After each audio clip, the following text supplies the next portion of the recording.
కర్రెగుట్టల్లో land mine పేలి జవాన్ కు తీవ్ర గాయాలయ్యాయి. దీనికి సంబంధించిన బ్రేకింగ్ అప్డేట్ చూస్తున్నాం. గాయపడ్డ జవాన్ రాజ్ ను ఆర్మీ చాపర్ లో ఎయిర్ లిఫ్ట్ చేశారు అధికారులు.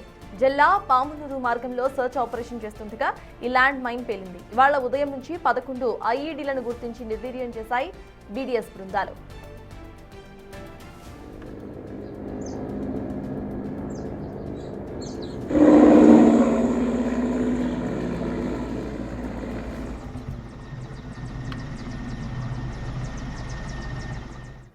కర్రెగుట్టల్లో ల్యాండ్ మైన్ పేలి జవాన్ కు తీవ్ర గాయాలయ్యాయి. దీనికి సంబంధించిన పూర్తి అప్డేట్స్ మా ప్రతినిధి వేణు అందిస్తారు. వేణు, చెప్పండి, ప్రజెంట్ అక్కడ సిచ్యువేషన్ ఎలా ఉంది? జవాన్ కు సంబంధించిన హెల్త్ అప్డేట్ ఏంటి వేణు?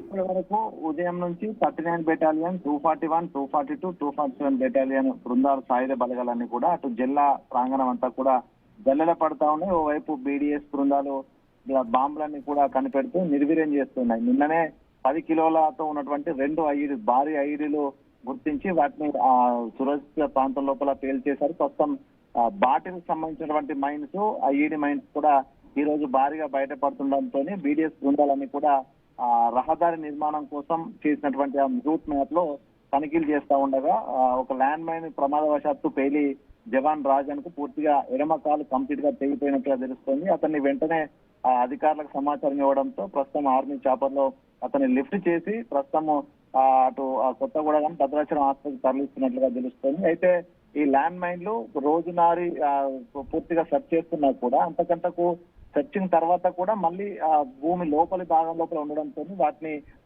వాటి దగ్గర ఉన్నటువంటి మెషిన్లతో గుర్తించడం సాధ్యం కావట్లేదని చెప్తున్నారు. ఒక ప్రతికూల పరిస్థితులు అయితే ప్రస్తుతం సాయుధ బలగాలు ఎదుర్కొంటున్నాయి. మరోవైపు అటు తడపల ప్రాంతం అంతా కూడా ఫైరింగ్ చేసుకుంటూ బలగాలు అయితే వెళ్తున్న పరిస్థితి. ఓవైపు మావోయిస్టు బృందాలు వచ్చాయటువంటి సమాచారం ఉంది. మరోవైపు రహదారి నిర్మాణము ఈ మంత్ ఎండింగ్ వరకు క్లోజ్ చేయాలి కాబట్టి మొత్తంగా బాంబ్ స్క్వాడ్ బృందాలతో డీమైనింగ్ ప్రాసెస్ కొనసాగుతుంది. సో డీమైనింగ్ ప్రాసెస్ చేస్తున్నా కూడా ఈ విధంగా ఐఈడీలు కొంత శక్తివంతమైన ఐఈడీలు ఉండడంతో ఇటు సాయుధ బలగాలు కూడా అడపదడప గాయపడుతున్న సిచ్యువేషన్. ప్రస్తుతం అయితే రాజను సంబంధించి పూర్తిగా ఎడమ కాలు మొత్తంగా తెగిపోవడంతో పరిస్థితి అయితే విషమంగా ఉందని తెలుస్తోంది. ప్రస్తుతం తనకు సంబంధించిన డీటెయిల్స్ కూడా అధికారికంగా మరికొద్దిసేపట్లో అధికారులు అయితే ప్రకటించే అవకాశం అయితే ఉంది. మొత్తానికి ఇటు ప్రతికూల పరిస్థితుల్లో అయినా కూడా అటు బృందాలు అయితే కంప్లీట్ గా కర్రెగుట్టను స్వాధీనం చేసుకొని అటు డీమైనింగ్ ప్రాసెస్ అయితే కంప్లీట్ చేసేందుకైతే ముందుకెళ్తున్న సిచ్యువేషన్ అయితే కనిపిస్తూ ఉంది. రైట్ వేణు, దీనికి సంబంధించి అటు సర్చ్ ఆపరేషన్ ఇంకా కొనసాగుతోందా? ఓరల్స్ ప్రెసెంట్ అక్కడ సర్చ్ ఆపరేషన్ నిలిపివేశారా? దానికి సంబంధించిన అప్డేట్స్ ఏంటి వేణు? 2 రోజుల క్రితమే దాదాపు 2000 మందికి పైగా బలగాలు అటు వెంకటాపూర్ మండలంలోని డోలి, జిల్లా, తడపల ఈ 3 ప్రాంతాల నుంచి సర్చ్ ఆపరేషన్ చేస్తున్నారు. మరోవైపు అటు పూజారి కాంకేరు, ఊసూరు ప్రాంతం నుంచి సిఆర్పిఎఫ్ కోబ్రా దళాలు కంప్లీట్ గా ఆపరేషన్ కగార్ ఫైనల్ స్టేజ్ అక్కడ నుంచి సర్చ్ ఆపరేషన్ చేసుకుంటూ వస్తున్నారు. వీళ్ళంతా కలిసి దాదాపు 28 కిలోమీటర్ల పొడవుతున్నటువంటి ఒక రహదారి నిర్మాణం పూర్తి చేసి ఈ జిల్లా శివారు ప్రాంతం లోపల దాదాపు 600 ఎకరాల ప్రాంతంలో డీమైనింగ్ చేసి అక్కడ ట్రైనింగ్ క్యాంప్ ఏర్పాటు చేయాలి. దానికి డెడ్ లైన్ మార్చ్ 31. సో దీనికోసమే ప్రధానంగా ఏరియా అంతా కూడా ల్యాండ్ మైన్స్ భారీగా ఉండడంతో ఆ ఏరియాను సెర్చ్ చేస్తూ పూర్తిగా ఐఈడీలను వెలికి తీస్తున్నటువంటి సిచ్యువేషన్. దీంతో ఆ ప్రాంతం అంతా కూడా ఓవైపు ఫైరింగ్ జరుగుతా ఉంది. మరోవైపు ఈ బీడీఎస్ బాంబ్ డిస్పోజల్ స్క్వాడ్ బృందాలన్నీ కూడా ఈ మైన్స్ అన్ని కూడా గుర్తిస్తూ వారిని నిర్వీర్యం చేస్తున్నారు. సో దీంతో అక్కడ పూర్తిగా బలగాల మోహరింపు. నిన్న మరో 4000 మంది పైగా సిఆర్పిఎఫ్ బలగాల మోహరించారు. దీంతో ఇప్పటి వరకు 6000 మందికి పైగా బలగాలు ప్రస్తుతం కర్రెగుట్టల దిగువ ప్రాంతానికి అయితే చేరుకున్నాయి.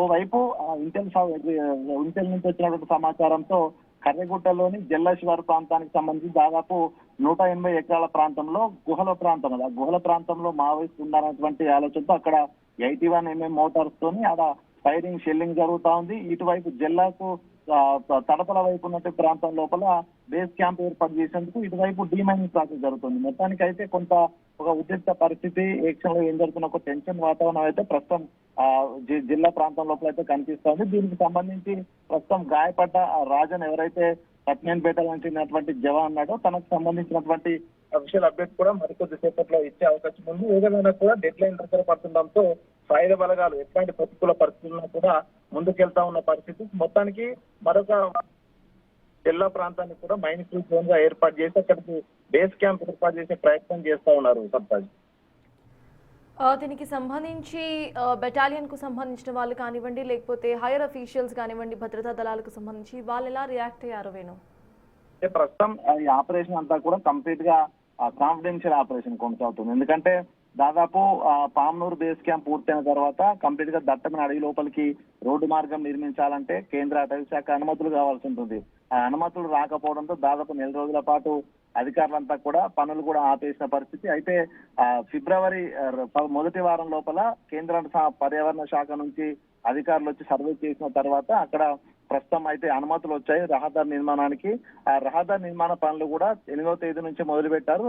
అయితే 2 రోజుల నుంచి రహదారి నిర్మాణం చేస్తే ప్రధానంగా ఏరియా అంతా కూడా బాంబ్ స్క్వాడ్ కు సంబంధించిన బృందాలు మొదటగా సెర్చ్ ఆపరేషన్ చేయాలి. సో దీంతో దాదాపు 20 పైగా బృందాలు, K9 బృందాలు సెర్చ్ ఆపరేషన్ చేస్తా ఉన్నాయి. ప్రస్తుతం ఈ సెర్చ్ ఆపరేషన్ కొనసాగుతుండగానే మావోయిస్టులు ఉన్నటువంటి సమాచారం రావడంతో మరోవైపు కోబ్రా దళాలు మావోయిస్టులకు సంబంధించినటువంటి అంశం తెలుసుకొని అటు వారి కోసం అయితే వెతుకులాట ప్రారంభించారు. దీంతో ఈ ఆపరేషన్ మొత్తంగా కూడా కొంత కాన్ఫిడెన్షియల్ పాటిస్తున్నారు. గతంలో ఏటూరు నాగారము, వెంకటపురం PS నుంచి సాయుధ బలగాలు లోపలికి వెళ్లి కోమింగ్ చేసుకుని వచ్చేవి. కానీ ఇప్పుడు పామనూరు ప్రాంతము, మూర్మూరు ప్రాంతం లోపల అడవి ప్రాంతంలోనే బేస్ క్యాంపులు ఉండడంతో అక్కడి నుంచే దళాలు వస్తున్నాయి.